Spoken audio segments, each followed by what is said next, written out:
Bienvenidos a la asignatura Genética de la Facultad de Ciencias Agropecuarias. En esta presentación abordaremos temas de la unidad número 1 que corresponden a la organización del material hereditario en eucariontes y procariontes. Iniciaremos con un repaso de las características del material hereditario.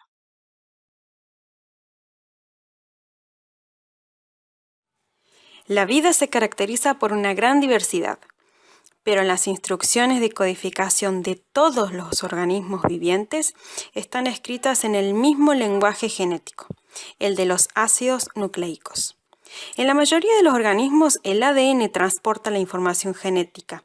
Sin embargo, unos pocos virus utilizan ARN como material genético.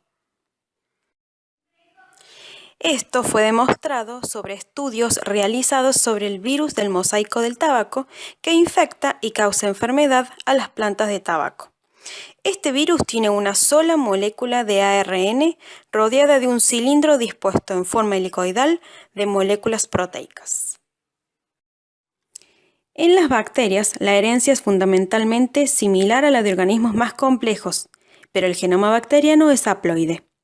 La mayoría de los genomas bacterianos consisten en un cromosoma circular que contiene una sola molécula de ADN de varios millones de pares de bases.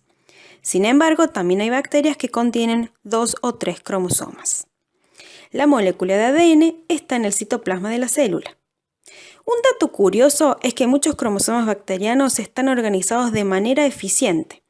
Por ejemplo, más del 90% del ADN de la bacteria Escherichia coli codifica proteínas. En cambio, solo alrededor del 1% del ADN humano codifica proteínas.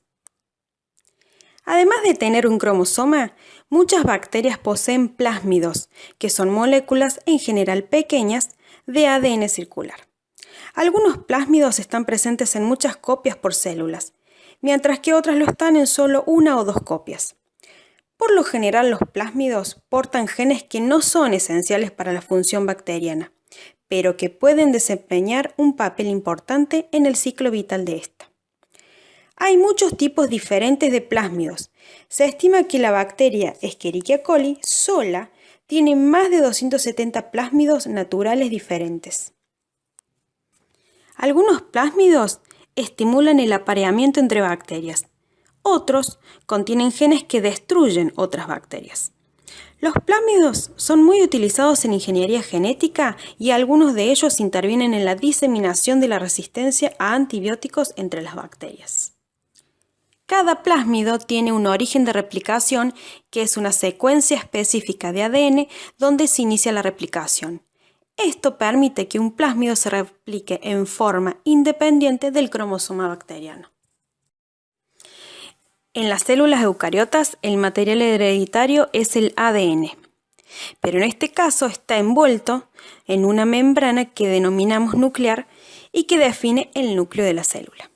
Pero no solo encontramos ADN en el núcleo de la célula, también se hallan orgánulos que se encuentran en el citoplasma, como las mitocondrias presentes en células animales y vegetales y en los cloroplastos presentes en células vegetales. La estructura del ácido desoxirribonucleico, tal cual hoy la conocemos, es el resultado del modelo postulado por Watson y Crick, el cual se basó en toda la información conocida hasta 1953, entre las que se encontraban las excelentes imágenes de difracción de rayos X tomadas por Rosalind Franklin. Para su estudio, es útil considerar la estructura del ADN en 3 niveles de complejidad creciente, conocidos como estructura primaria, secundaria y terciaria. La estructura primaria se refiere a la estructura nucleotídica del ADN y a la forma en que los nucleótidos se unen entre sí. La estructura secundaria es la configuración tridimensional estable del ADN, es decir, la estructura helicoidal descifrada por Watson y Crick. La estructura terciaria se refiere a los empaquetamientos complejos del ADN en los cromosomas que veremos en la próxima presentación. Veamos primero en detalle cómo está constituido un nucleótido. Este está compuesto por 3 partes, un azúcar, un grupo fosfato y una base nitrogenada. Los azúcares de los ácidos nucleicos se denominan pentosas, dado que tienen 5 átomos de carbono numerados del 1 al 5.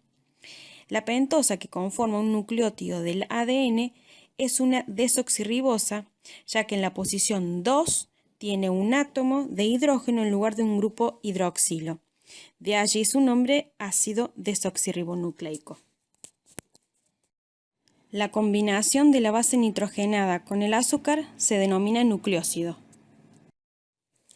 El segundo componente de un nucleótido es su base nitrogenada, que puede ser de dos tipos, una purina o una pirimidina. Cada pirimidina consiste en un anillo de 6 lados. En los ácidos nucleicos hay 3 pirimidinas comunes, la citosina, presente tanto en el ADN como en el ARN, la timina solo en el ADN y el uracilo solo en el ARN. Cada purina consiste en un anillo de 6 lados unido a un anillo de 5 lados. Tanto el ADN como el ARN contienen las purinas adenina y guanina. Y ahora sí llegamos a la estructura primaria del ADN, que como habíamos mencionado consiste en una cadena de nucleótidos conectados entre sí por enlaces fosfodiéster, que son enlaces covalentes resistentes. Una característica importante de la cadena polinucleotídica es su dirección. En un extremo de la cadena, un grupo fosfato se une al átomo de carbono 5 del azúcar del nucleótido. Este extremo se denomina 5'. El otro extremo de la cadena, denominado extremo 3', tiene un grupo hidroxilo libre unido al átomo de carbono 3 del azúcar. Y ahora pasamos a la estructura secundaria del ADN, que se refiere a su configuración tridimensional, es decir, su estructura helicoidal. Consiste en 2 cadenas polinucleotídicas enrolladas entre sí, una doble hélice. Las uniones azúcar-fosfato se encuentran en la parte externa y las bases hacia el interior. Las 2 cadenas polinucleotídicas corren en direcciones opuestas, es decir, son antiparalelas. El extremo 5 de una cadena es opuesto al extremo 3 de la otra. Las uniones puente-hidrógeno unen las bases de las cadenas opuestas. Estos enlaces son relativamente débiles en comparación de las uniones fosfodiéster covalentes que ya vimos, que conectan el azúcar con los grupos fosfato de nucleótidos adyacentes. En cuanto a la complementariedad de bases, la adenina se aparea con la timina a través de 2 puentes hidrógeno y la citosina con la guanina a través de 3 puentes hidrógeno. Por lo que el apareamiento entre citosina y guanina es más fuerte que el apareamiento entre adenina y timina. Bueno, hasta aquí hemos repasado algunos contenidos básicos de las características del ADN vistos en asignaturas previas. Para continuar con la caracterización del material hereditario, continúen con la presentación cromatina.